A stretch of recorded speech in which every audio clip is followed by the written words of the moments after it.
Live from New Delhi, you're watching DD India Live. I'm Amritpal Singh. Over the next 1 hour, we bring you a special show on Prime Minister's ongoing visit to the Caribbean nation of Trinidad and Tobago.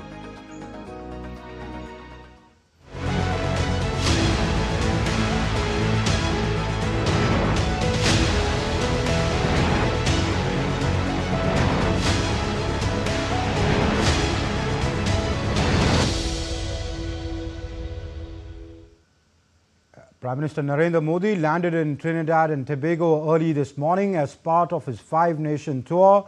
Prime Minister Modi was received by the Prime Minister of the Caribbean nation along with the cabinet and senior leaders.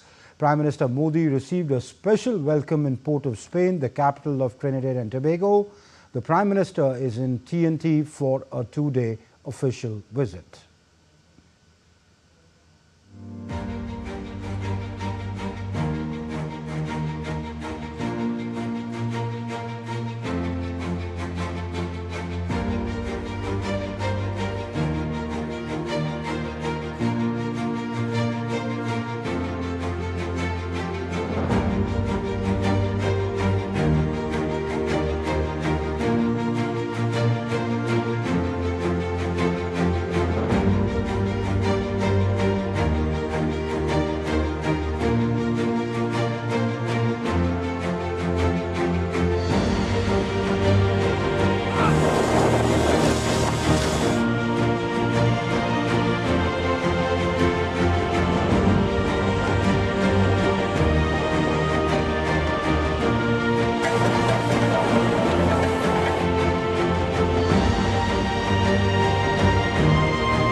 And after arriving there, Prime Minister Modi and Trinidad and Tobago Prime Minister Kamla Prasad Bharati also addressed Namaste Modi event, which was attended by thousands of Indian diaspora members from across the Caribbean nation.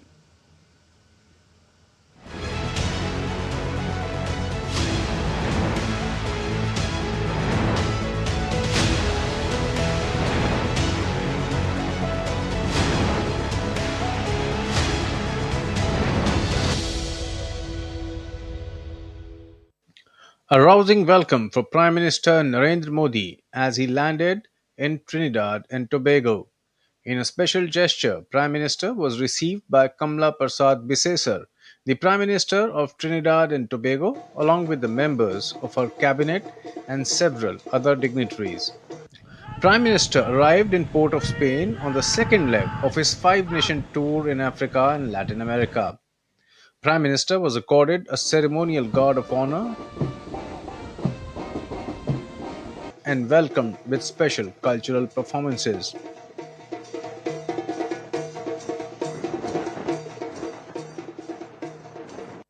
Later, Prime Minister Narendra Modi, along with his counterpart Kamla Prasad Bharati, attended the Namaste Modi event, where the two leaders addressed thousands of Indian diaspora members.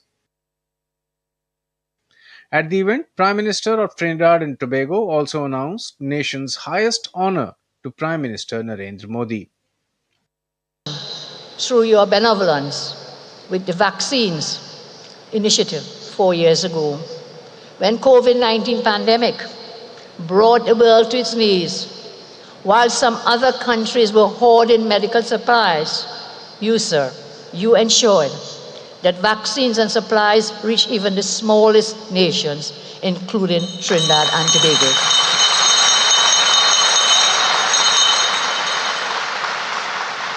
through your benevolence, you brought hope and calm where there was fear. I say again, this was more than diplomacy. This was an act of kinship. This was an act of shared humanity. This was an act of love. And this is one of the many reasons we are deeply proud to bestow upon you, Excellency, the Order of the Republic of Trinidad and Tobago. Addressing the Indian community, Prime Minister Narendra Modi recounted the deep historic and cultural bonds between the two countries. Prime Minister Narendra Modi also announced extension of the OCI cards to sixth generation members of the Indian diaspora. He spoke about decision of mapping of Girmitia community to bring it closer for a bright future.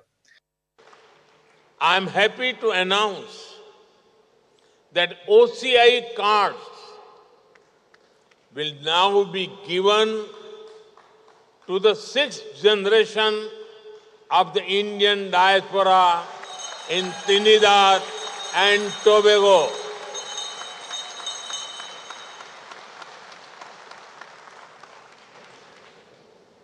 You are not just connected by blood or surname. You are connected by belonging. India looks out to you. India welcomes you. And India embraces you. Later, Prime Minister Kamla Prasad Bisesar hosted a dinner in honor of Prime Minister Narendra Modi. As Prime Minister Narendra Modi landed in Trinidad and Tobago, the world once again saw Modi brand of diplomacy. From Trinidad and Tobago conferring PM Modi with their highest award to PM Modi reciprocating and extending the OCI card for sixth generation of Indian diaspora in the country. The visit by PM Modi to the Caribbean nation is not only deepening the friendship between the two countries, but also is proving to be a milestone in India's outreach to the global south. With camera person Mohit Oike and Saurabh Shukla, Akshay Dongre, TD India. And to talk about the Prime Minister's visit to Trinidad and Tobago, I'm joined by former senior diplomat Amrit Lugun, and also I'm joined by Professor Arvind Kumar. He teaches at the School of International Studies at the Jawaharlal Nehru University in the national capital. Thank you both gentlemen for being on the show. First visit by Narendra Modi as the Prime Minister of India to Trinidad and Tobago. A visit by an Indian Prime Minister after more than quarter of a century. Why is Trinidad and Tobago important for India? Why is this relationship important? Ambassador, you first, please. Yeah, Trinidad and Tobago, like some of the other Caribbean countries like Guyana, Suriname, has a large percentage of population who are of Indian origin. They had gone about 180 years ago, around 1880s, and the migration continued under the British till 1917. So they form about 40% to 45% of the population of the Caribbean, and the best example is the current Prime Minister who was elected this year itself, as the Prime Minister of Trinidad and Tobago. Of course, she had been elected earlier also. And she has been conferred with Pravasi Bharatiya Saman Award when she participated in the Pravasi Bharatiya Divas, which was held in 2012 in Jaipur. So she has a very fond connection to India. The diaspora keeps a very... I think both, Ambassador, both the current Prime Minister and the President are of Indian origin, if I'm not wrong. Yeah. So both, yes, currently both are there. Mr. President Kanum Luglo. So that shows a very deep cultural connect, and both are, especially Prime Minister Kamla Bisesar, because Trinidad and Tobago follows the Westminster system of governance. has been closely associated with India. The cultural diaspora there, who are mainly from the eastern part of India, Bihar, eastern UP, and some parts of Bengal. So they have a deep cultural connect, and therefore Trinidad and Tobago has held the World Hindi Sammelan some time back. Their scholars have been conferred with Hindi Saman Award. Our High Commission there runs Mahatma Gandhi Institute for Cultural Cooperation, where the cultural aspects of India, like yoga, classical dances, musical instrument like tabla, harmonium, are taught regularly. So there is a deep connection. So you're saying there is a cultural connect? Yes, in fact. Cultural connect. In addition to that, in the Caribbean, Trinidad and Tobago, from the economic point of view, is a oil and gas exporter. Okay. Very close to Venezuela. It is a Caribbean rich country, and the gesture of of allowing sixth generation persons of Indian origin this OCI card is a big step. I think right now Mauritius has that, because our OCI policy allows OCI conferment up to the third generation. So for Mauritius, I know because I used to deal with that matter, an exception was made. Now for Trinidad and Tobago, this announcement has been made, and therefore I'm sure good work has been done, to document the roots of Indian who went in the late 19th century. And also Trinidad and Tobago. In addition to that, in cricket, of course, we are in the games. And then also they are a big supporter in the regional organization Caribbean Community, short form CARICOM. So our trade also, though in spite of a big distance, has grown over the years. Most of the time trade has been in favor of Trinidad and Tobago, because it's a oil exporting country. Reliance has a presence there in that country. So though it is small, but resource-wise rich. Yeah, natural gas resource exporting country more. Yes, we'll come to those aspects one by one. Let me bring in Professor Arvind Kumar. Professor Kumar, Ambassador Lugun was saying, that the cultural connect is very, very important, and that's what the two nations want to build upon. And that was pretty reflective when both Prime Ministers addressed that event yesterday, where Prime Minister Bisesar was saying that when India gave them vaccines during COVID, when the whole world was holding them, it was more than diplomacy, she says. If I can quote her, she says it was an act of kinship, an act of love. Prime Minister Modi on his part said, we are not just connected by blood and surname, we are connected by belonging. What do we gain by strengthening this cultural connect? They may have gone 180 years back.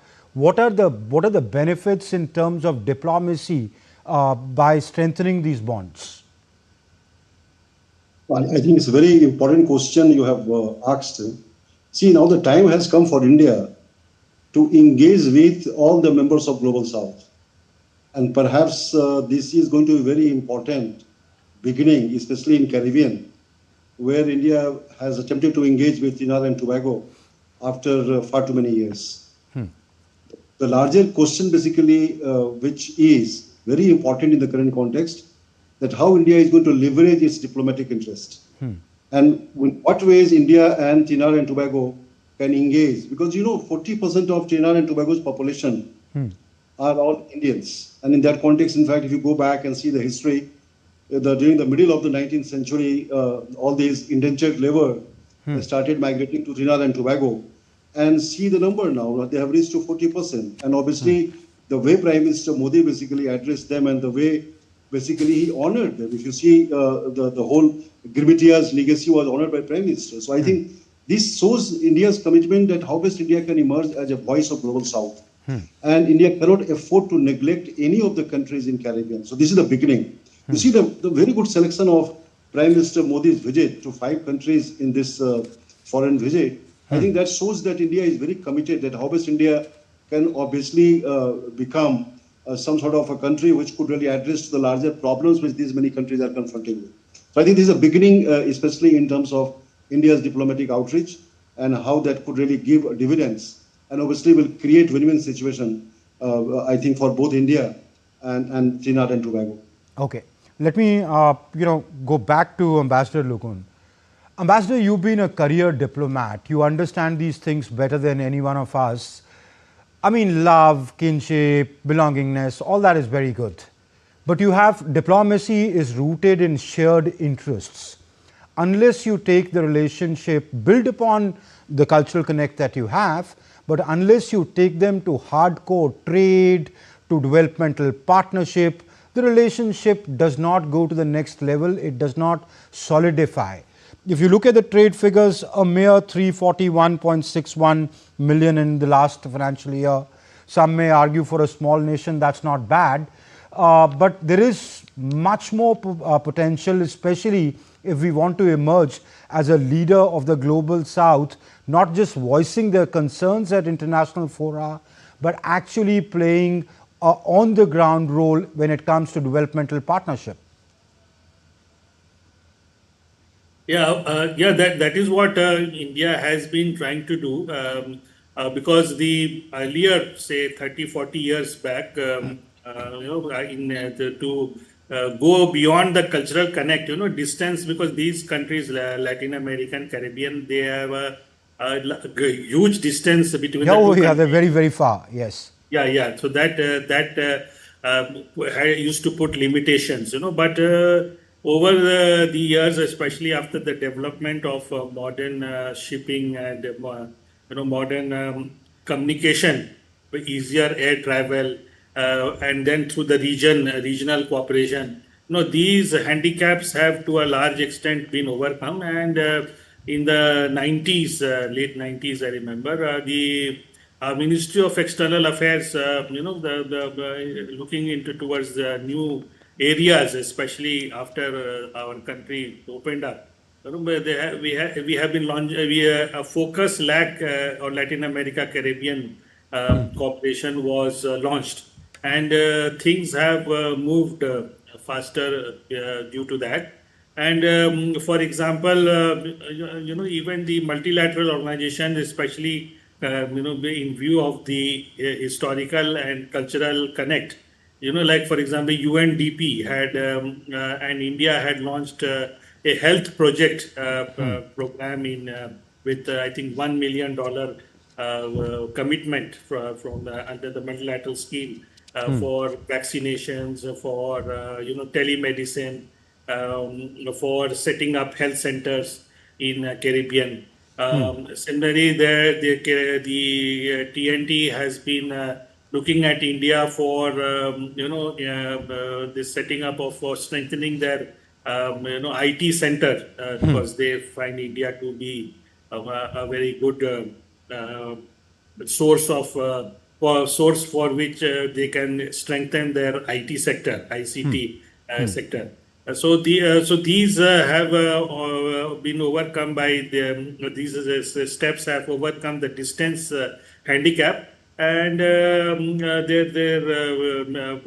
former Prime Minister had also visited Mumbai and Gujarat. They had gone to for example, I know in Jamnagar to see the complex of Reliance, because Trinidad and Tobago is a big producer of hydrocarbons. Right. Offshore. It produces more than its required needs, though very country-wise area. So these are definitely having spin-offs. And then in agriculture, we have been assisting them a lot, especially it's a small area, and the fact that they are also English speaking helps in this regard. And though the trade figures by itself may show small figure of 300 something million currently, which has of course increased by 100 million about 4-5 years ago. True. But lot of trade also happens through third countries, especially USA, where we have lot of trade, or Britain, London, because these are also well connected in TNT. So those sources, if we also count, much of the Indian goods goes through there. So the trade figures, I'm sure, will be much higher than what is it at present. Okay. So definitely it's a good time to look into that region, and TNT also is very well located just on the northern tip of the South American continent.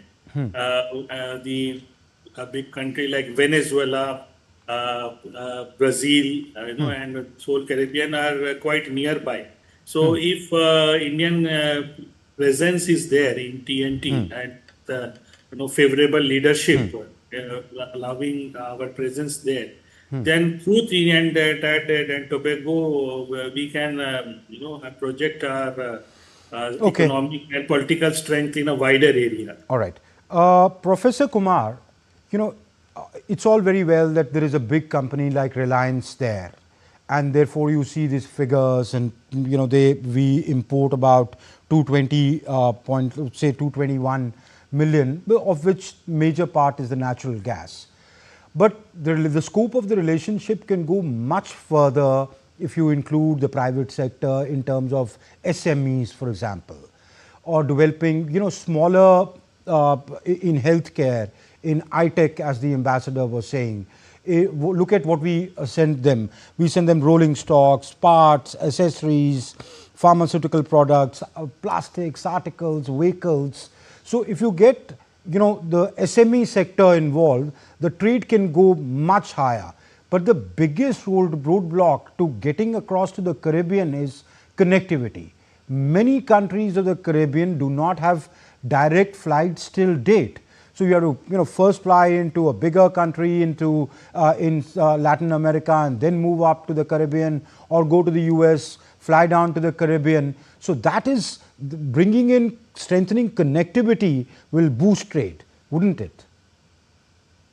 I think you have said the very right thing. Unless there is a good connectivity with the Caribbean countries, I don't think that there is going to be an intensification in any of the areas which we are talking about. But if you see the address delivered by Prime Minister Modi, I think that has indicated India's commitment, that how India is going to, in fact, move forward in having a very close cooperation in 3 areas, that is trade, technology, and security matters. And that again is something which is very important from India's point of view. As I said, that India basically is not looking for some sort of a zero-sum game. India is looking for how best India could really help Trinidad and Tobago in many areas, which could strengthen their overall position in the international system. As you know, it's a very small country with only 1.3 or 1.4 million population. So again, they have their own limitations in every area. But the indication which I think Prime Minister Modi has made in his remarks, that I think he has referred to mission manufacturing, and that is something which speaks volume about that how India is going to be unfolded in the foreseeable future, and that perhaps would help Trinidad and Tobago in many ways. I think these are some of the areas of larger concern, especially on connectivity. But I think the things are going to be intensifying in the foreseeable future. This is the beginning. I think we have to understand this. This is the beginning, perhaps, and obviously how India is going to leverage its interest and also help these Caribbean nations in a larger way would depend how these things are going to be, again, given a shape by improving connectivity. Okay. I'll request both you gentlemen to please stay on the show. For the moment, let's look at what else did Prime Minister do since he arrived early this morning, if we take Indian Standard Time. The Prime Minister met the Trinidadian singer Rana Mohip, who has sung Vaishnava Jana To during the celebrations on the 150th Jayanti of Mahatma Gandhi held a few years ago.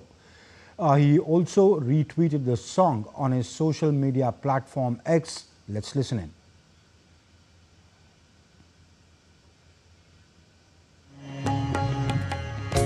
Vaishnava Jana To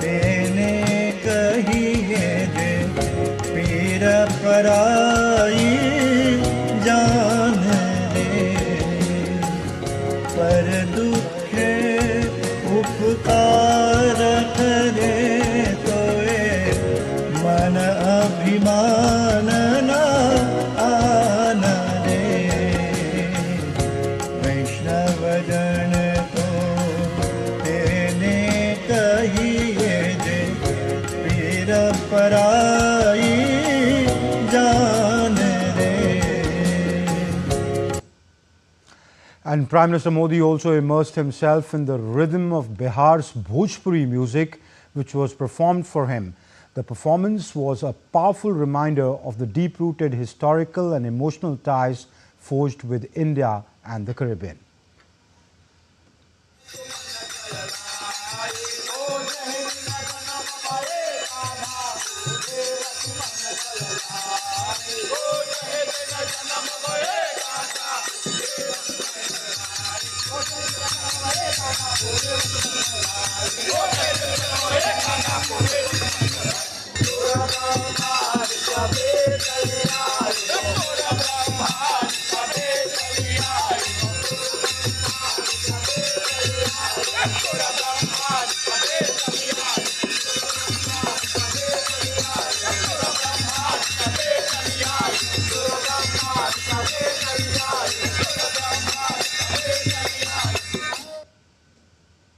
And while addressing the Indian community members in Port of Spain, our Prime Minister Modi said that India is actively working on creating a comprehensive database of the Girmitia community, documenting the villages and cities in India from where their ancestors migrated from. India is working to organize the World Girmitia conferences regularly. DD India's Akshay Dongre traces the journey of the Indian diaspora living in Trinidad and Tobago.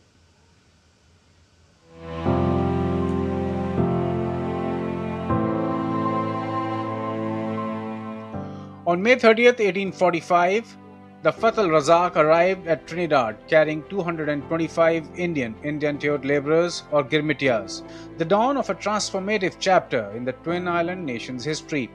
The term Girmit is the Avadi word for the agreement. Girmitia stood for the laborers who came from India on an agreement with the British. Over the next 7 decades, nearly 1,44,000 Indians arrived between 1845 and 1917. They hailed mostly from present-day Uttar Pradesh and Bihar.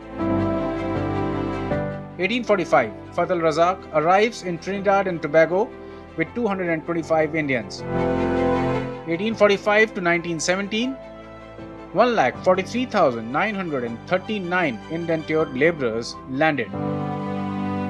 1902, over half of sugarcane farming managed by Indians.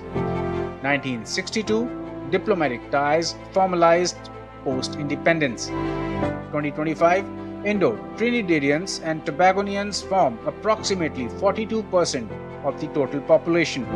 Over past 180 years, the Indian diaspora preserved their culture, built thriving communities, and now stand proudly at the nation's helm, with Indian origin Kamla Prasad Bisesar as its Prime Minister.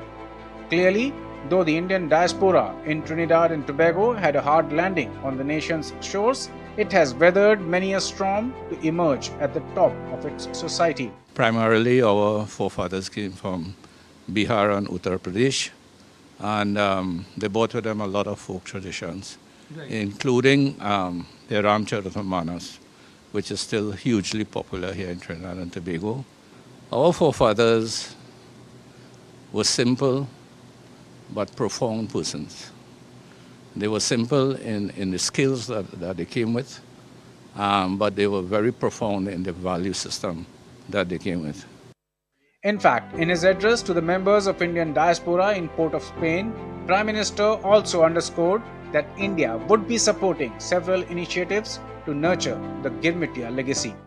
We are actively working on creating a comprehensive database of the Girmitia community, documenting the villages and cities in India from which their ancestors migrated.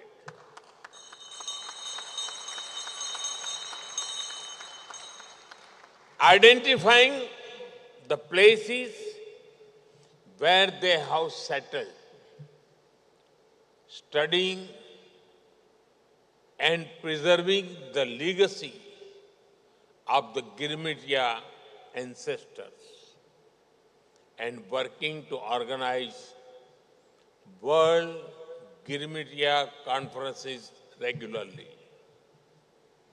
This will support the deep and historic ties with our brothers and sisters in Trinidad and Tobago as well. This year, the Indian diaspora in Trinidad and Tobago is celebrating 180 years of the first indentured laborers landing in the nation.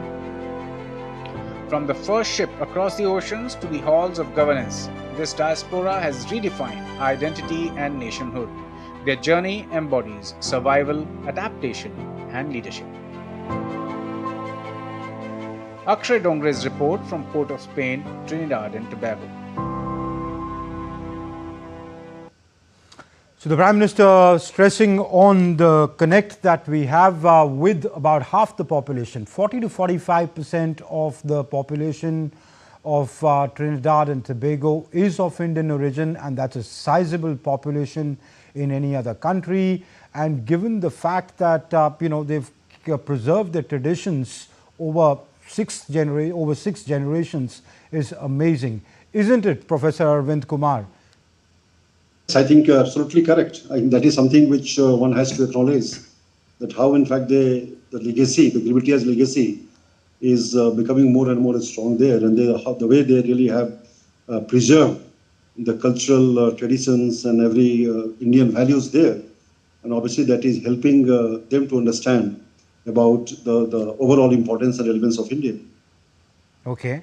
But how does it work, Professor Kumar? I mean, you migrate, when we say, if I look at myself, my forefathers would have migrated, my parents would have migrated from the village to the city. I'm nowhere like what my grandfather would be growing up in a village in Punjab. 6 generations later, in a faraway land, when you mix with population from other parts of the world, some indigenous people there, how do you preserve this cultural legacy and still identify yourself with somebody who you do not even know? We don't know our 4th previous generation, 6th generation, forefathers. What has happened that the numbers kept growing, especially in terms of Indian migrants, the way they in fact went to Trinidad and Tobago. Initially, the numbers were very less. If you see the exodus of Indians, indentured labor, starting from 1845, and the way in fact the things stand now, these really have grown remarkably. I think, as you said, that how 40% of population of Trinidad and Tobago are from Indian origin. So what really happened that obviously the 6th generation is still they are continuing with the legacy as well as they are continuing with the Indian cultural values and traditions. That speaks volume about their commitment, that how basically they are into preserving their own traditions and own culture and own values. So that is something which is obviously recognized by Indian Prime Minister, and moreover the announcement made by him, especially in the context of making a database, is going to add value, especially in terms of having a very deeper connect with India. Because as you know, most of these indentured labor in fact had gone from UP and Bihar. And obviously you see, in fact we heard about the Bhojpuri song. I think Bhojpuri song largely is famous there because of the fact that most of the persons really which are part of that indentured labor are from Ara in Bihar, and they basically kept connected with their own place. So I think what I feel is that their connection with their ancestors really helped them in preserving their larger values and obviously enriching their cultural heritage. Okay.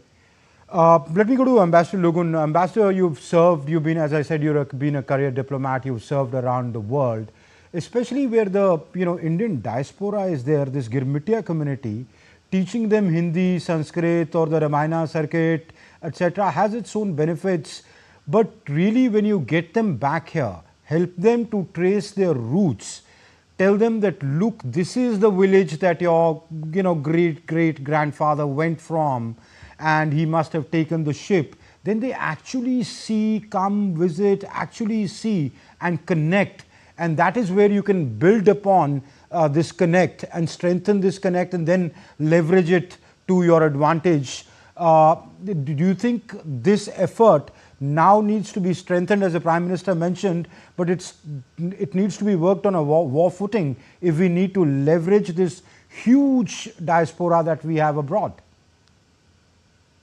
Yeah, I mean, in a country like Trinidad and Tobago or other Caribbean countries where we have large diaspora, Indian origin population, like Suriname or Guyana, to some extent Jamaica, on a lesser scale.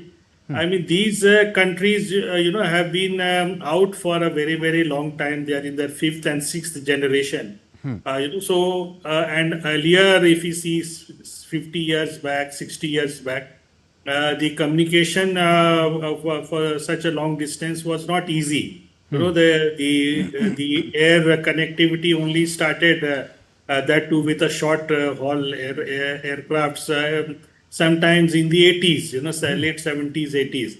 So these were connected, but there is a deep longing because I recall very distinctly in 2008, in 7, 8, there was this Trinidad and Tobago High Commissioner, if I recall correctly, some Mr. Prasad, who was in Delhi. So he was told that his ancestors came from Eastern UP, somewhere I think Ghazipur or Balia district. Okay. And he had that passionate urge to find out his root. So we took, I was in the ministry here in Delhi. So we took the help of the UP government and ultimately we were able to trace his ancestral village. And he was so happy and of course he had done well economically, socially. And that is why he was the High Commissioner here. So he adopted that village for some time, towards the developing of that village. So there is an urge, and then for people from such countries, Trinidad, Tobago, Fiji, Guyana, Suriname, we Ministry of External Affairs has been running this No India program, where youngsters from these countries are exposed to India, and now of course communication is easier. We have this cultural center in Port of Spain and other countries also. And then the parliamentarians and other politicians of Indian origin are also exposed to India. Fortunately, we have a good democratic legacy. We share common political legacy and institutions. So the fact that now PIO cards will be made available to people of sixth generation from TNT, this will this is likely to encourage visits from these countries of these people to India. They will not require any visa, and perhaps they may also think of doing some investments, getting business links, especially in ICT sectors where you don't need physical communication. Services sector is likely to go, or in setting up some offshore companies, service oriented, not only for a country like TNT, but also for countries like USA from that place, because many of these countries have agreements with USA for easier business, or big countries like Brazil, etc. So this is likely to benefit us in a long way through this deep cultural and the emotional connect, which I'm sure, like that High Commissioner who was there in 2008. True. Many people will if you create that personal discover connect, their original village from where their ancestors migrated there. Very true, very true. Unless you create that personal connect, the benefits of it are not that much, because once you create a personal connect, then the person is so much invested emotionally and in every which way that he goes the extra mile. But Ambassador, let me ask you, if we do all this, we get them, there will be good bonhomie, etc. But in hardcore terms of diplomatic benefits, what will India gain? What is our roadmap? What are we looking for? And let me give you an example to put this into a context. I was in Afghanistan. A lot of American, a lot of their members of parliament, etc., before pre-Taliban I'm talking about, were educated in the US, etc. The US would give scholarships. etc., in their college days, and they later go on to become presidents and etc. of that country or parliamentarians.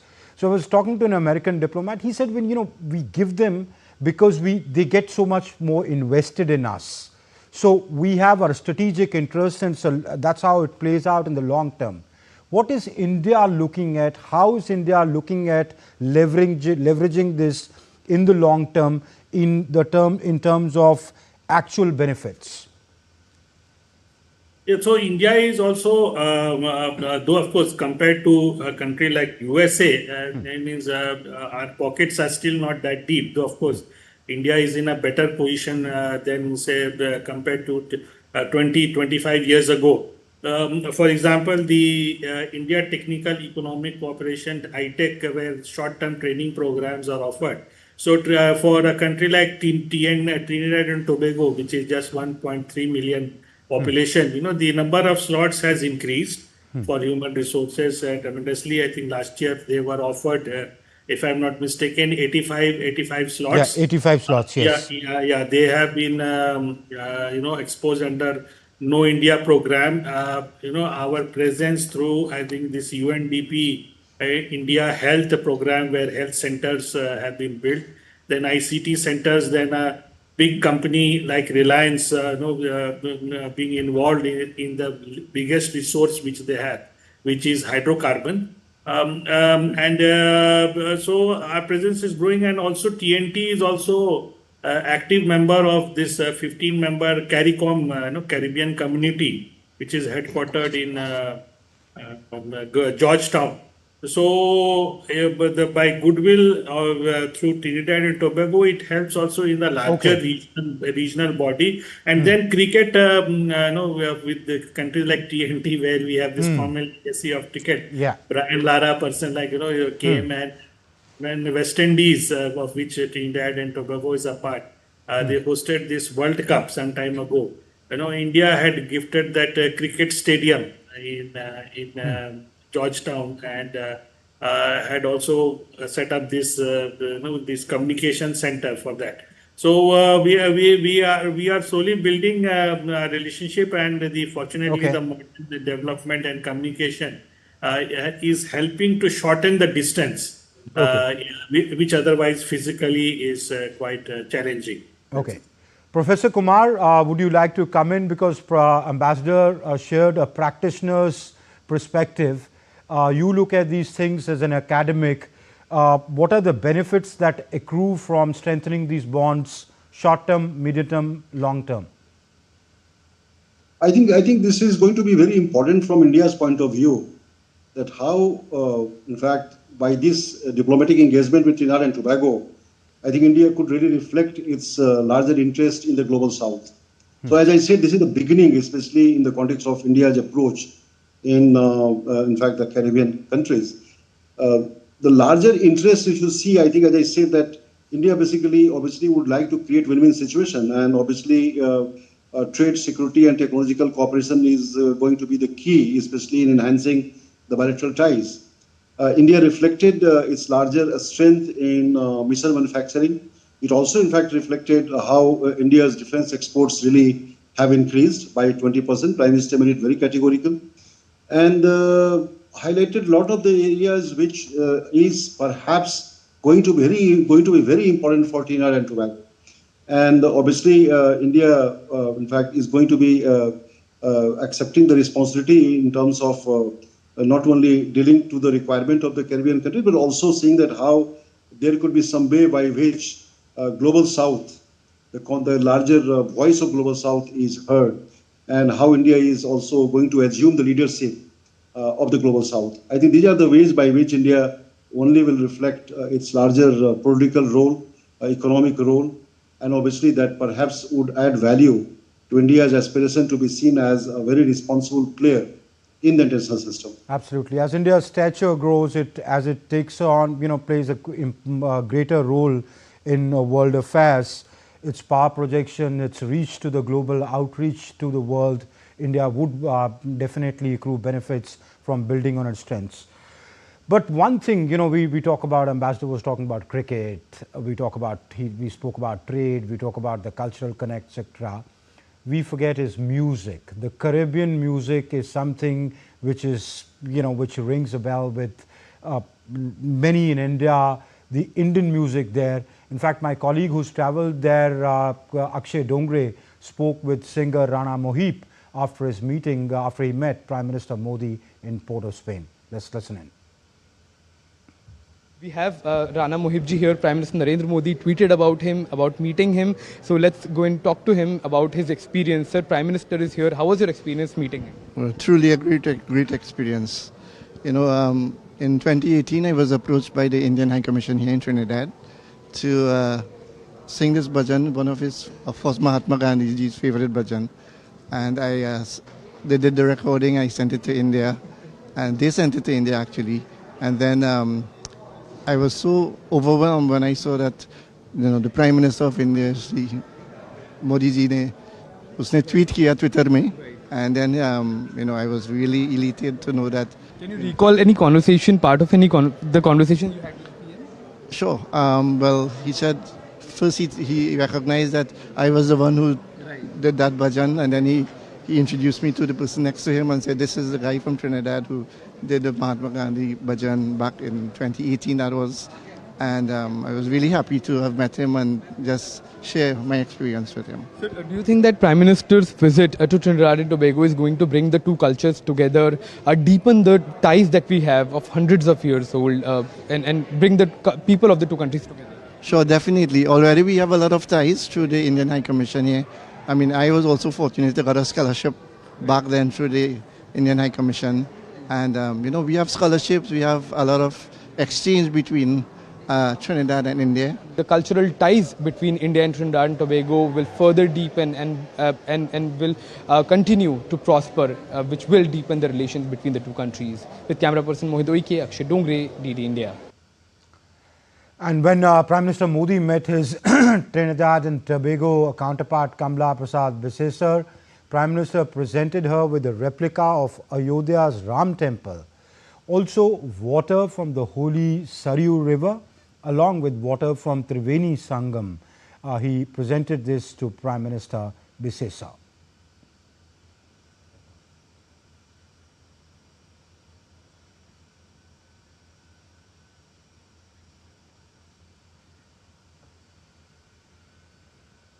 And the members of the Indian diaspora in Trinidad and Tobago were delighted to meet Prime Minister Modi. DD India correspondent Aditya Srivastav spoke with members of the diaspora. Listen in what they had to say. It was so exciting day. We are very closely, we met Modi ji. It was so memorable day today. Thank you very much. Modi, you are very excited. Why? Yes, I feel all my pores raised when he passed next to me. Beautiful. I feel energetic. Thank you, Modi ji, for gracing us with your splendid presence here in Trinidad today. Thank you again and again. I was very excited to see him for where he came and where he become now. Prime Minister of India. That's really tremendous. And the shoes he wore when he was going to school, he had no shoes. And he used to take the chalk and color his shoes to get it white. That impressed me such a great deal. That is humility. Beautiful. I was so excited that Prime Minister Modi was coming, and I was so happy that I could meet him at such a close range. I haven't seen him so close. I'm so happy to be here. Very, very much. Great. It's such a great guy, great man come to this country. So we welcome him. And Miss World Trinidad and Tobago 2025, Anna Lee Nanton, who represented her country in a beauty pageant held in India recently, lauded Prime Minister Modi's efforts to understand the connection and the deep cultural roots between both the nations. The way that he speaks, it really just touches your heart and you can't help but listen to him. And he really, really understands the connection, the deep cultural roots that we share with India, Trinidad and Tobago because of our history. And I know that all about the Trinbagonian who are here today, they really connected with him. Okay, I still have Professor Arvind Kumar and Ambassador Amrit Lugun with me, who have been on the show for the past about 50 minutes with me. First to you, Ambassador Lugun. So we hear, you know, the cultural connect in the present generation. You see them very excited about just maybe as simple as seeing Narendra Modi, or as that beauty pageant winner was saying, that he understands the cultural connect and the emotion that is there in people there, or people just saying that, you know, it's great to have somebody come from the country of our the origins of our forefathers. Isn't it a sentiment that is in itself very beautiful, and how diplomats like you can use to the advantage of you know, statecraft really? Yeah, definitely. I mean, India, for example, this conduct of beauty pageant in India has gained traction, especially if we take the last, uh, the example first. I mean, the last one was held in Hyderabad, where I think Miss Trinidad and Tobago World participated. So obviously, she is carrying positive memories of that to her country, and therefore it enhances the cultural connect. Then the singer said that he has been to India on scholarships, which has further honed his musical skills, and the fact that he is also very versed in traditional Bhojpuri songs, etc. And then, one of the diaspora members said, with Prime Minister Modi, that they feel a sense of connection, because the diaspora, practically 100%, you can say, who went to Trinidad and Tobago in 1845 in that first ship, Razan. No, they were all coming from very humble backgrounds, from the lower end of the society, who were struggling. That is why they took the risk of going to places like Trinidad and Tobago, which was very far away, known as Girmitias, which was like an agreement, and Right. all the ships used to go from Kolkata. So they identify with our honorable Prime Minister, in the sense that they see him that he has also, struggled in his initial days in his family, and to come up to the position of being a Prime Minister of the largest democracy in the world. It gives a special sense of inspiration and connect, and all this through a democratic means. So this obviously carries a lot of meaning for people, and hopefully with this extension of OCI card to sixth generation, many from Trinidad and Tobago of our origin who may not have visited India may find now reasons and motivation to come to India, or to take part in the various schemes of Government of India, for example, No India program, or utilize ITech scholarship, or demand for more. So this visit is likely to be a big building block in deepening of relations between the two countries in various areas. Okay. To start, yeah. So there was an event called Namaste Modi event, which was held yesterday, and Prime Minister Modi and the Prime Minister of Trinidad and Tobago, Kamla Prasad Bharati, both addressed this event. Basically, it was attended by the Indian diaspora. Let's once again take a look at this report about what transpired there, where thousands of Indian diaspora members from across the Caribbean nation turned up. If I could ask my EP to play that, please.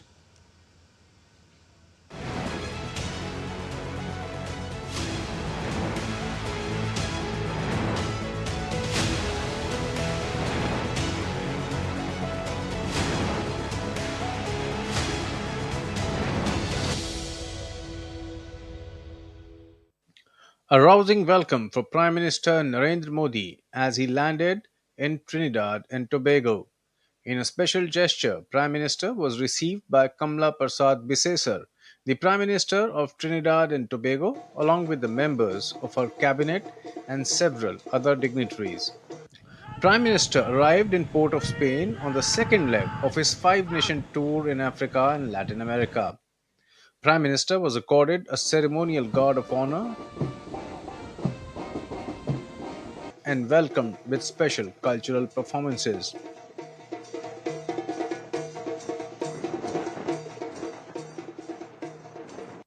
Later, Prime Minister Narendra Modi, along with his counterpart Kamla Prasad Bisesar, attended the Namaste Modi event, where the two leaders addressed thousands of Indian diaspora members.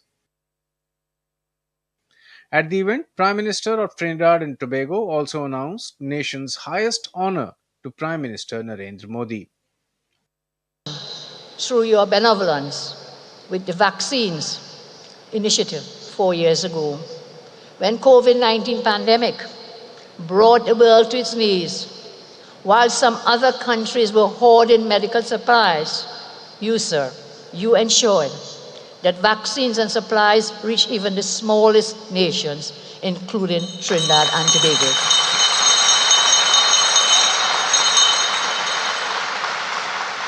Through your benevolence, you brought hope and calm where there was fear. I say again, this was more than diplomacy. This was an act of kinship.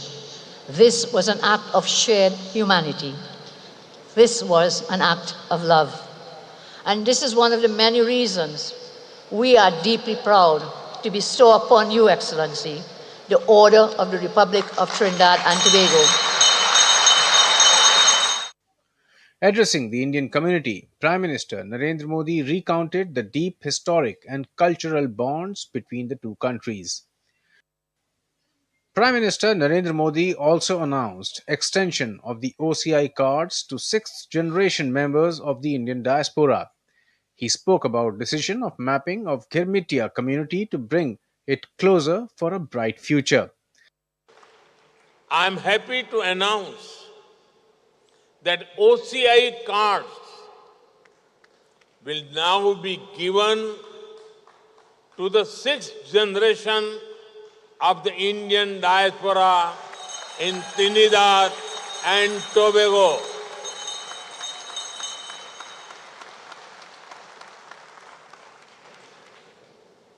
You are not just connected by blood or surname.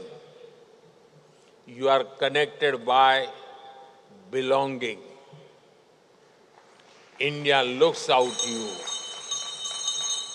India welcomes you. And India embraces you. Later, Prime Minister Kamla Prasad Bisesar hosted a dinner in honor of Prime Minister Narendra Modi. As Prime Minister Narendra Modi landed in Trinidad and Tobago, the world once again saw Modi brand of diplomacy. From Trinidad and Tobago, conferring PM Modi with their highest award, to PM Modi reciprocating and extending the OCI card for sixth generation of Indian diaspora in the country. The visit by PM Modi to the Caribbean nation is not only deepening the friendship between the two countries, but also is proving to be a milestone in India's outreach to the global south. With camera person Mohit Oike and Saurabh Shukla, Akshay Dongre, TD India. And while addressing the Indian community members in Port of Spain on Thursday, Prime Minister Modi said that India is actively working on creating a comprehensive database of the Girmitia community, documenting the villages and cities in India from where their ancestors migrated. India is working to organize the World Girmitia conferences regularly. DD India correspondent Akshay Dongre traces the journey of the Indian diaspora living in Trinidad and Tobago.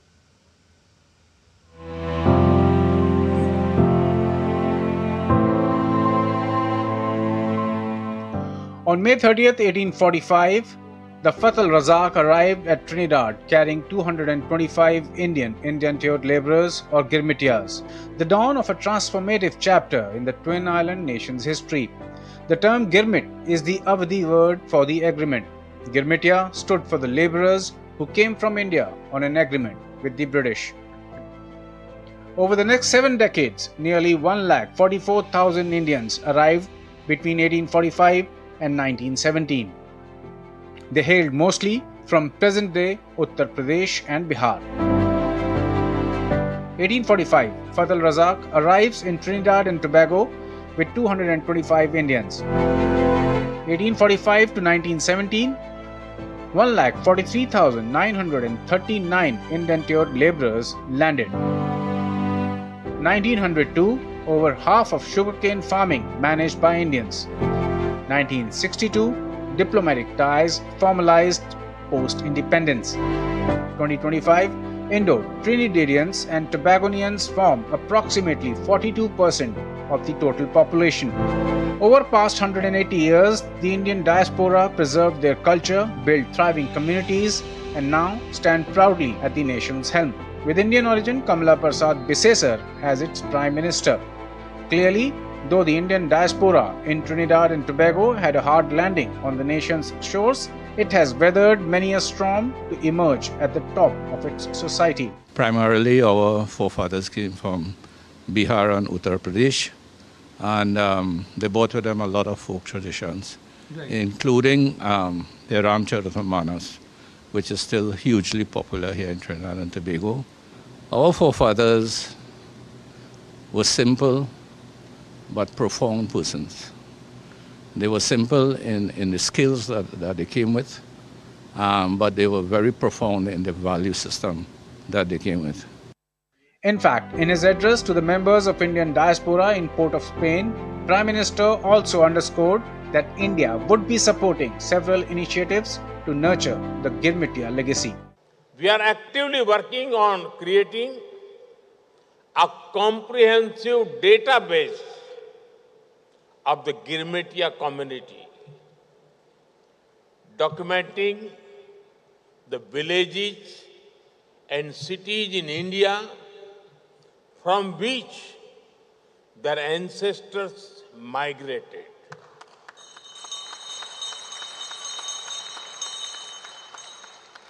Identifying the places where they have settled, studying and preserving the legacy of the Girmitia ancestors, and working to organize World Girmitia conferences regularly. This will support the deep and historic ties with our brothers and sisters in Trinidad and Tobago as well. This year, the Indian diaspora in Trinidad and Tobago is celebrating 180 years of the first indentured labourers landing in the nation. From the first ship across the oceans to the halls of governance, this diaspora has redefined identity and nationhood. Their journey embodies survival, adaptation, and leadership. Akshay Dongre's report from Port of Spain, Trinidad and Tobago. And I'm joined on the show now by Ambassador C. Rajashekar. He was our deputy, he served as our Deputy High Commissioner to Trinidad and Tobago. Thank you, Ambassador Rajashekar, for being on the show. You know, this is the visit by, of course, we heard the Prime Minister talk about the cultural connect, the belongingness, the roots, but you served there. Why is Trinidad and Tobago important to India? Thank you very much. It's indeed a great honor to be addressing through Doordarshan your audiences. Trinidad is a very small, tiny island, Trinidad and Tobago, and it's at the other end of the universe, literally. It is on the eastern side of United States, southeastern side. Port of Spain is the capital. The population is very small. Population is only 1.5 million. I served there about 25 years, 2 decades ago.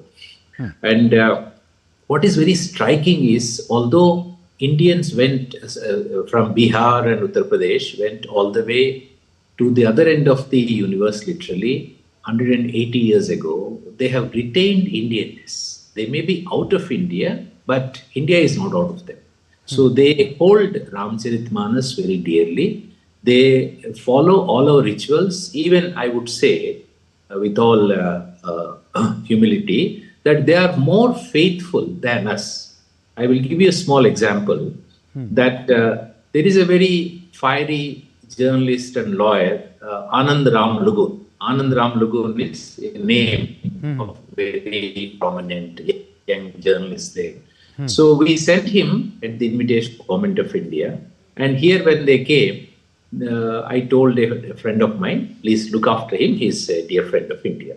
So Indian friend was very warm, gracious, hosting Anand Ram Lagoon during Diwali. So he took him home and opened a bottle to welcome him warmly, spiritually. So Anand said, Toba Toba, how can I drink during Diwali? Diwali is a time of fasting. For them, Diwali means, is pious piety and, restraint, refraining from this thing. In fact, there is a full-fledged Diwali Nagar, whole city, so to say, at the juncture between Port of Spain and where central Trinidad, where most of the Trini Indian community lives. And you asked, what is the significance is that Trinidad and Tobago forms one of those 5 countries where the people of Indian origin constitute almost half or majority of the population. They came about 180 years ago from India, but today they constitute a large chunk of the national population of Trinidad and Tobago. 40 to 45%, yes. 40 to 45%, a very considerable chunk of the population, which can determine, which way the power goes. And Suriname there, and Fiji, Mauritius, Guyana, these countries represent Indians who went 180 years ago to work in the sugarcane plantations. If you're interested... Ambassador Rajshekhar, can I stop you here and ask you something? We'll come to the benefits that accrue from, strengthening these bonds, etc. But can I ask you, because you served there and you were giving an example of this journalist and lawyer and how these people, they've been there 6 generations. When you migrate, we generally don't know the name of our great-grandfather. You forget 3-4 generations, that's human memory. How have they, kept their traditions, their culture alive after 6 generations? Because they would have mingled with the local population, the other indentured labor that the Brits would have brought from around the world, from say Africa, etc. And, so how have they been able to hold on to that? There was a lot of admixture, between Indians and locals, Creoles and, whites and Muslims, actually all these things. It's a nice rainbow, so to say, the constitution. But I think they had gone through a lot of adversity. Say, when they went from here, they were promised that, you will get freedom, you will get land, you can be rich, it's only a short voyage over the sea.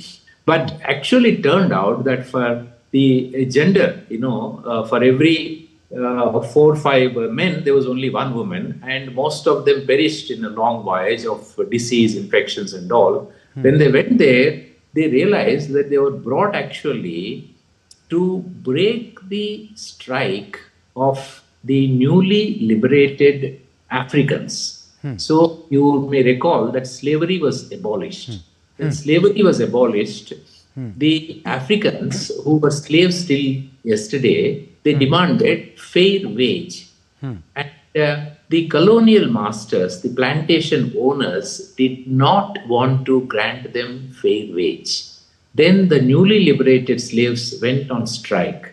And Indians were brought there by so-called agreement, not slavery, but agreement, by their voluntarily consenting to go there. When they landed there, they realized that, they were brought to break the strike of the Africans who were local, long-standing and stronger. So there was a lot of unfortunate unpleasantness, rivalry and discord between locals and Indians. So they had to be united, they had to hang on to their values and conviction, resilience. So as a result, they emerged much stronger by virtue of their character. They're greatly appreciated that they have excelled in education, in business, in finance, and of late also into politics to lead the country, beginning with Basdev Pandeyji, who was a sugarcane union leader. He was the first one to aspire to political power.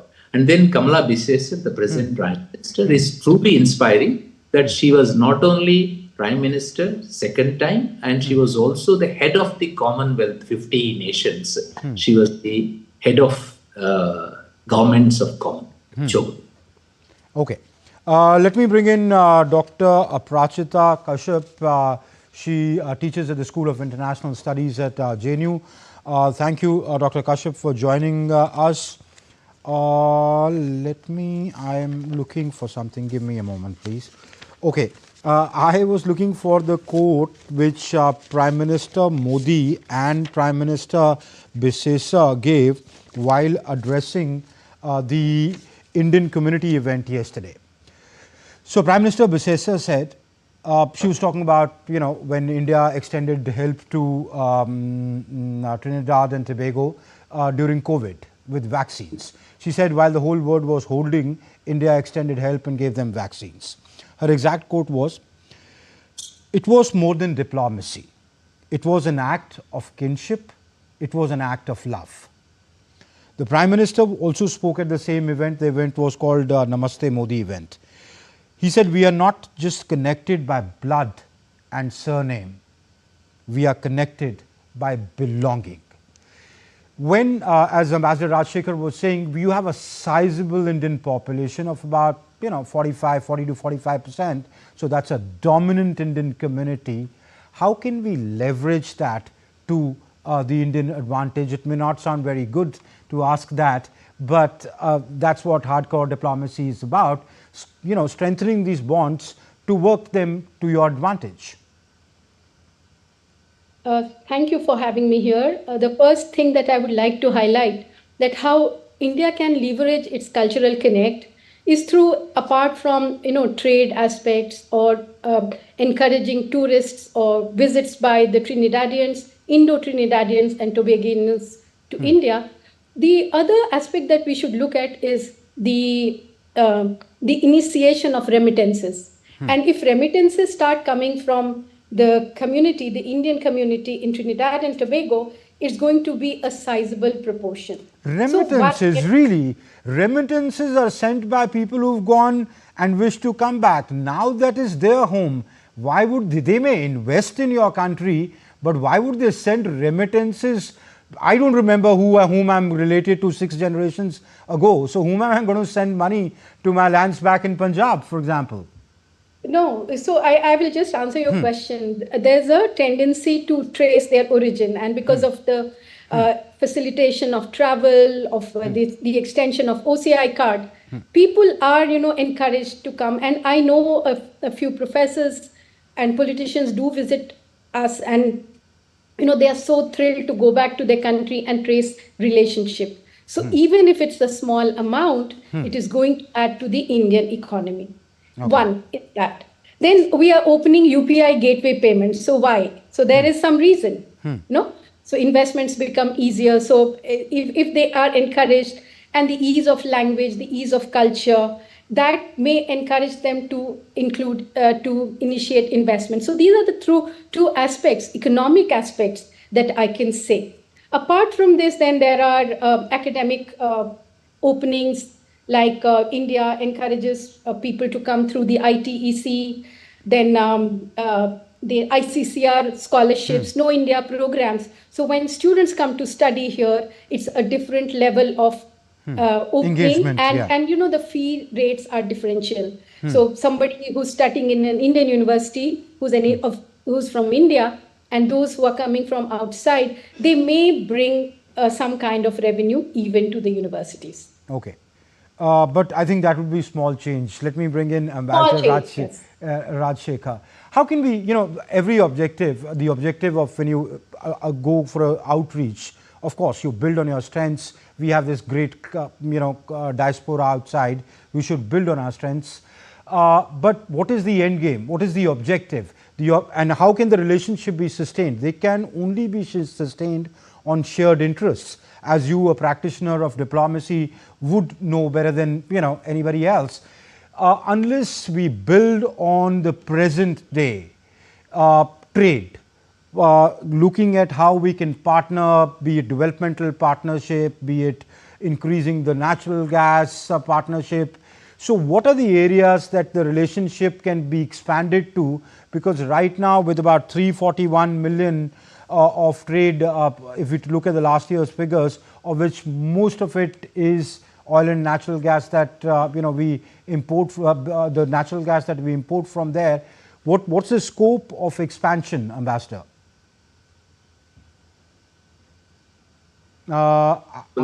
Yeah, okay, please go ahead. In the words of Honorable Prime Minister himself, say in 2015, February, early February, he was just, he became Prime Minister first time, and he was addressing the Ambassadors Conference. It's an event where all ambassadors from India are invited to Delhi, and we brainstorm as to about the policy and what are the dynamic developments, how we should calibrate, do fine adjustments. So there, what Honorable Prime Minister mentioned is that they said, Rajduton, दूर से दूर, छोटे से छोटे राज्य से भी हमें ये शिकायत नहीं आना है कि हिंदुस्तान हमें पूछा नहीं है. So the point is that the farthest, the tiniest may be from India, but we don't want them to complain that India doesn't care about us. That's a profound statement that he made 10 years ago, which is one of the guiding principles of Indian diplomacy, that we don't count dollars and cents on everything. When we gave vaccines, it's not to say that, how much money we can make. The point is how we can connect, as Prime Minister said, belonging. So in Vasudhaiva Kutumbakam concept, we are reaching out. Ambassador, that's a very good sentiment to have. But, I'm elaborating. So the point is that shall we remain confined to hard pursuit of our material interest, only buying and selling, which other mercantile countries do that thing, or shall we be true to the civilizational ethos of India, that we embrace, we care and share, and we share our developmental partnership over the last 75 years of independent India. So similarly, Ghana, where Prime Minister was there last 2 days, and now Trinidad and Tobago. Trinidad and Tobago got independence from United Kingdom in 1962. Yeah. To July, which is the present time.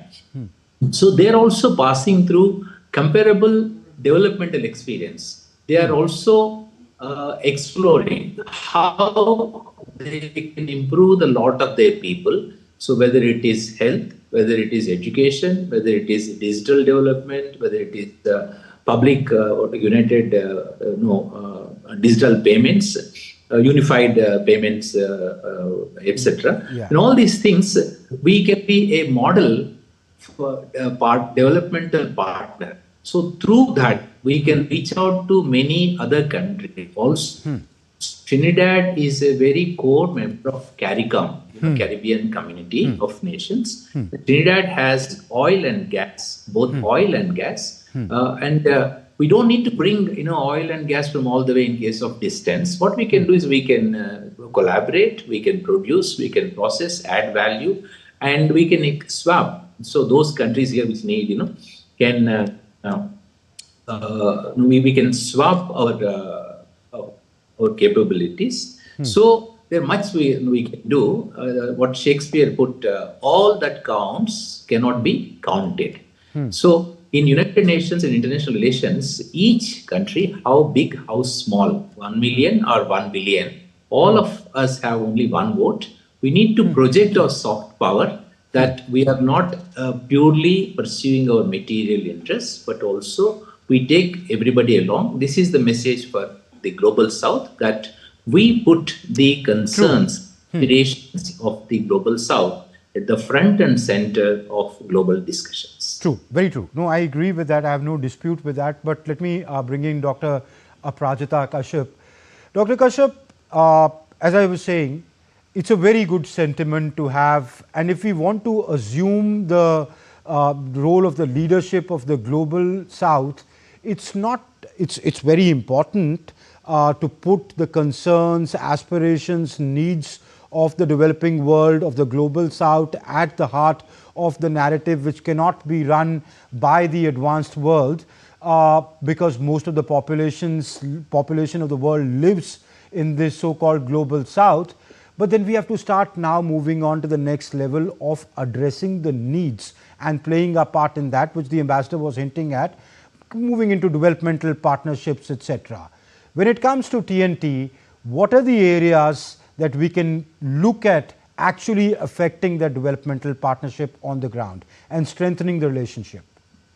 Okay, I would like to address that. First of all, let us look at the natural gas and petroleum exploration in Trinidad and Tobago. So India can chip in through its oil refineries, oil exploring companies can go and set up bases like they have done in other countries. The second is that most important, I feel, is contributing to their digital infrastructure, and perhaps there's a MOU being signed to that effect. The third aspect I would like, where India can actually meaningfully contribute, is the agricultural modernization. And all of us know Trinidad and Tobago was a plantation economy to begin with.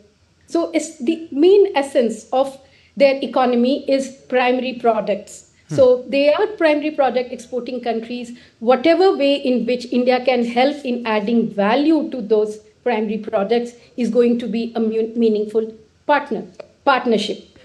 The fourth aspect I can see that, like you have already mentioned about the vaccine Maitri scheme, which was more of a humanitarian initiative of India. On the same pattern, because they have certain traditional practices, so our Ministry of Ayush can actually contribute a lot there. So Ayush can give them ideas about how traditional knowledge can be used in healings and designing medicines. So I think these are some of the areas in which India can meaningfully contribute to increasing their partnership or collaboration, going beyond the cliched South-South cooperation. All right. Ambassador Rajshekhar, let's look at what do we give them? What do we export? Vehicles, as of now, rolling stock, parts, accessories, iron and steel, pharmaceutical products, plastics, small articles, etc. If we really need to take this partnership to the next level, while big companies like Reliance, etc., do play a role, but it is the SME sector which can take the relationship to the next level. But for that to happen, you need to get invested in people-to-people contacts. Our small businessmen should be able to travel there. They should be able to come here, and that's where partnerships are forged. But it's not easy to go to the Caribbean. There are many places in the Caribbean where there are no direct flights. You fly into either the US and then fly down to them, or fly into Latin America, take a long, more than 24 hours just to reach the country. How can we strengthen connectivity if we want to take the sheer business relationship apart from the people-to-people contacts and the cultural connect part of it further? Good question. It's a chicken and egg situation. Say the more substance, more value is there, the more travel will be there, and it will sustain direct linkages. We wish that, we can have direct flights, but although it's a little far, so we should ideally have direct shipping, direct banking, direct flights, so that, there are greater exchanges. But we have been trying, and we have registered some success every year. I'm very happy to tell you that almost 25 years ago we initiated this launch. That every year there is Indian bazaar there. Our people go there and they sell their wares. Literally all that Trinidad and Tobago need and import, that we make and export in India. Pharmaceuticals, projects, you name it, so all those things. So distance is an issue, but today, increasingly, there is value of projects and ability to seamlessly collaborate regardless of the distance. We shall make use of that. And you have rightly said that, human connect and affinity, that's a great thing. Cricket is here, is a wonderful connect. Honorable PM has mentioned that Sunil. All right, can I stop you, Ambassador? The Prime Minister is receiving the award the National Award of Trinidad and Tobago. Right now, these are visuals that we are beaming to you from Port of Spain.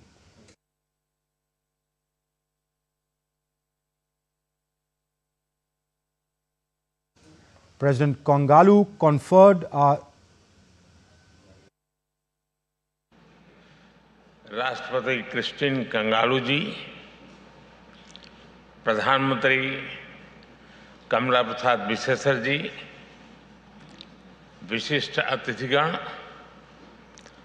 सर्वोच्च राष्ट्रीय सम्मान the order of the Republic of Trinidad and Tobago से सम्मानित किए जाने पर मैं आपका, आपकी सरकार का और आपके लोगों का हृदय से बहुत बहुत आभार व्यक्त करता हूं। ये सम्मान हमारे दोनों देशों की शाश्वत और गहन मित्रता का प्रतीक है। मैं इस सम्मान को 140 करोड़ भारतवासियों की ओर से एक साझा गौरव के रूप में स्वीकार करता हूं। फ्रेंड्स, इस सम्मान का पहली बार किसी फॉरेन लीडर को दिए जाना हमारे विशेष संबंधों की गहराई को दर्शाता है। यह संबंध हमारे साझा इतिहास और सांस्कृतिक धरोहर पर आधारित है।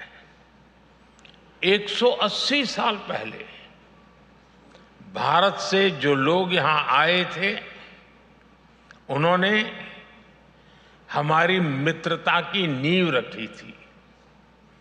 भले ही उनके हाथ खाली थे, किंतु उनके मन भारतीय सभ्यता, संस्कृति और विविधता से समृद्ध थे। उन्होंने आपसी सौहार्द और सद्भाव के जो बीज बोए थे, वे आज त्रिनिदाद और टोबैगो के प्रति, उनकी प्रगति के प्रति और समृद्धि के रूप में साकार हो रहे हैं। यह बहुत गर्व का विषय है कि भारतीय समुदाय द्वारा हमारी साझी परंपरा, संस्कृति और रीति रिवाजों को आज भी संजो के रखा है। राष्ट्रपति कंगालू जी और प्रधानमंत्री कमला जी इस समुदाय की सबसे बड़ी ब्रांड एम्बेसडर्स हैं। दोनों देशों के बीच सांस्कृतिक मेलजोल कदम कदम पर दिखाई देता है। फ्रेंड्स, राष्ट्रपति कंगालू जी के पूर्वज संत तिरुवल्लुवर जी की धरती तमिलनाडु से थे। हजारों वर्ष पहले संत तिरुवल्लुवर ने कहा था, पड़ई कुड़ी कुड़मैचु नटपरण आड़ू उड़ेयान अरसरुड़ एरू। यानी मजबूत देशों के पास 6 चीजें होनी चाहिए। एक, वीर सेना, देशभक्त नागरिक, संसाधन, अच्छे जनप्रतिनिधि, मजबूत डिफेंस और ऐसे मित्र देश जो हमेशा साथ खड़े रहे। त्रिनिदाद और टोबैगो भारत के लिए वैसा ही मित्र देश है। हमारे संबंधों में क्रिकेट का रोमांच भी है और त्रिनिदाद पीपर का तड़का भी है। जब कैलिप्सो की धुन तबले की ताल से मिलती है तब हमारे संबंध और मधुर हो उठते हैं। दो संस्कृतियों के बीच गहरा सद्भाव हमारे संबंधों की बहुत बड़ी ताकत है। फ्रेंड्स, मैं इस सम्मान को हमारे संबंधों के लिए एक जिम्मेदारी के रूप में भी देखता हूं। एक करीबी और विश्वसनीय पार्टनर के रूप में हम त्रिनिदाद और टोबैगो के लोगों की स्किल डेवलपमेंट और कैपेसिटी बिल्डिंग पर बल देते रहे हैं। भारत के लिए त्रिनिदाद और टोबैगो कैरिकॉम ही नहीं बल्कि पूरे विश्व में महत्वपूर्ण पार्टनर है। हमारा सहयोग पूरे ग्लोबल साउथ के लिए महत्वपूर्ण है। दो वाइब्रेंट डेमोक्रेसीज के रूप में हम मिलकर दोनों देशों के लोगों के साथ साथ पूरी मानवता की भलाई के लिए काम करते रहेंगे। एक्सेलेंसी, एक बार फिर इस सम्मान के लिए मैं 140 करोड़ भारतवासियों की ओर से बहुत बहुत आभार व्यक्त करता हूं। यह सम्मान हमें हर क्षेत्र में नई ऊंचाइयां हासिल करने के लिए प्रेरित करता रहेगा। आप सबका बहुत बहुत धन्यवाद। Thank you. So that was Prime Minister Modi addressing audience there in Port of Spain after the President of Trinidad and Tobago conferred the highest civilian award of that country on Prime Minister Modi, the Order of the Republic of Trinidad and Tobago. The Prime Minister said that given the fact that both the President and the Prime Minister of Trinidad and Tobago are of Indian origin, they are reflective of what those who migrated there ages ago have achieved. He said they contributed to the development of Trinidad and Tobago and where that country has come today.